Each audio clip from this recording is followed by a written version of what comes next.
жарнамадан оралдық. Өте келеңсіз жағдай орын алды. Қыздардың арасында дау. Кім неге, не үшін түсірді видеоға, не үшін ондай қауесет тарады. Айлит, Аружан, Мөлдір бар, Асылбек жүр арасында.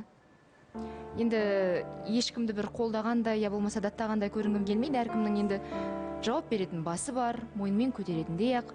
Бірақ бір-бірлеріңізге сенбейтін болсаңыздар, я болмаса бір-бірлеріңізден тығылып жүріңіздер келесіде. Білмеймін, тіпті не айтуға болатынын, Айлита? Айтып кетейінші. Бірақ бәрібір барлығымыз оны қайталаймыз, істейміз. Ешкімге бұл жерде жараспайды деп ойлаймын. Мен сүттен ақпын, судан тазамын, еш уақытта мен бұндай қылыққа жол бермеймін дегендей. Айлита өз-өзіне келіп алсын, бізде жарнама.